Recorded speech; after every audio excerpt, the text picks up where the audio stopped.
চলতি মরশুমে শীতের একটানা দাপট দেখা যাচ্ছে। কনকনে ঠান্ডায় বারবার কেঁপে উঠছে বাংলার বিস্তীর্ণ এলাকা।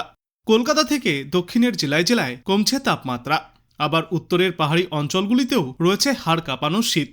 গোটা বাংলা জুড়েই উত্তরে ঠান্ডা হাওয়ার দাপটে জবুথবু হয়ে যাচ্ছে সাধারণ বাঙালি। তবে এই দাপুটে শীতের দৈরাত্য এবার ধীরে ধীরে থামতে চলেছে। বিশেষজ্ঞরা জানিয়েছেন, আগামী কয়েকদিনের মধ্যেই পারদ ঊর্ধ্বমুখী হবে, অর্থাৎ জাকিয়ে শীত আর উপভোগ করা যাবে না বাংলায়। আজ এবং আগামীকাল মোটামুটি একই রকম আবহাওয়া থাকবে। সকালের দিকে কনকনে ঠান্ডা এবং দিনে হালকা শীতের আমেজ বজায় থাকবে। সব মিলিয়ে শীত এখনও হালকা টের পাওয়া যাবে। তবে এই পর্বের পরই বদল আসার সম্ভাবনা। বিশেষজ্ঞরা জানিয়েছেন, সোমবার এবং মঙ্গলবার ধীরে ধীরে তাপমাত্রা বাড়তে শুরু করবে। দিনের পাশাপাশি রাতেও তাপমাত্রা 2 থেকে 3 ডিগ্রি সেলসিয়াস পর্যন্ত ঊর্ধ্বমুখী হবে। এর ফলে এবারের মতো কনকনে ঠান্ডার স্বাদ ফিকে হতে শুরু করবে।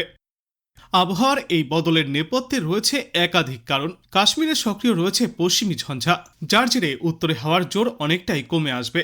এর পাশাপাশি আগামীকাল থেকেই আরও একটি পশ্চিমী ঝঞ্ঝা সক্রিয় হওয়ার সম্ভাবনা রয়েছে।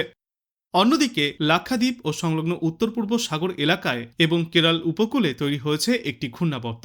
এই সমস্ত সিস্টেমগুলি মিলিয়েই বাংলায় উষ্ণতার ইঙ্গিত।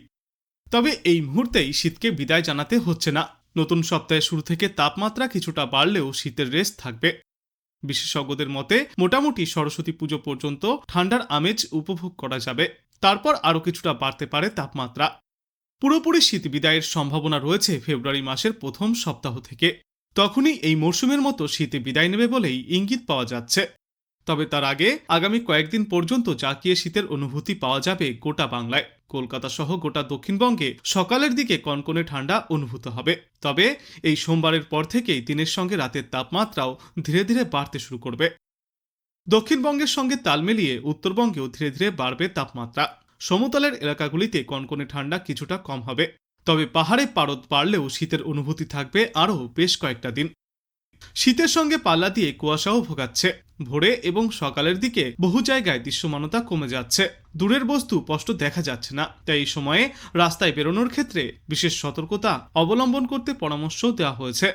সব মিলিয়ে বলা যায়, শীত এখনও পুরোপুরি বিদায় নেয়নি, তবে তার দাপুটে ইনিংস এবার শেষের পথে। আজ বাংলাদেশ আবহাওয়া দপ্তর সূত্রে জানা যাচ্ছে, অস্থায়ীভাবে আংশিক মেঘলাকাশ সহ সারা দেশের আবহাওয়া শুষ্ক থাকবে।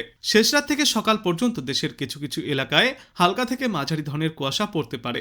সারা দেশে রাতের তাপমাত্রা প্রায় অপরিবর্তিতই থাকবে এবং দিনের তাপমাত্রা সামান্য বাড়তে পারে।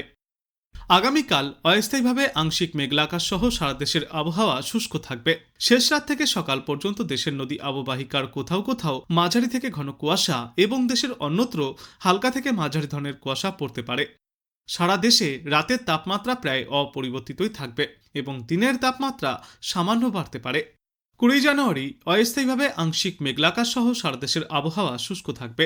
শেষ রাত থেকে সকাল পর্যন্ত দেশের নদী অববাহিকার কোথাও কোথাও মাঝারি থেকে ঘন কুয়াশা এবং অন্যত্র হালকা থেকে মাঝারি ধরনের কুয়াশা পড়তে পারে। সারা দেশে দিন এবং রাতের তাপমাত্রা প্রায় অপরিবর্তিতই থাকবে। 21 জানুয়ারি অস্থায়ীভাবে আংশিক মেঘলাকাশ সহ সারা দেশের আবহাওয়া শুষ্ক থাকবে। ওই দিন শেষ রাত থেকে সকাল পর্যন্ত দেশের নদী অববাহিকার কোথাও কোথাও মাঝারি থেকে ঘন কুয়াশা এবং অন্যত্র হালকা থেকে মাঝারি ধরনের কুয়াশা পড়তে পারে। সারা দেশে দিন এবং রাতের তাপমাত্রা প্রায় অপরিবর্তিতই থাকবে এবং এর পরবর্তী দিন 5-এ সমগ্র বাংলাদেশ জুড়েই দিন এবং রাতের তাপমাত্রা নিম্নমুখী হবে।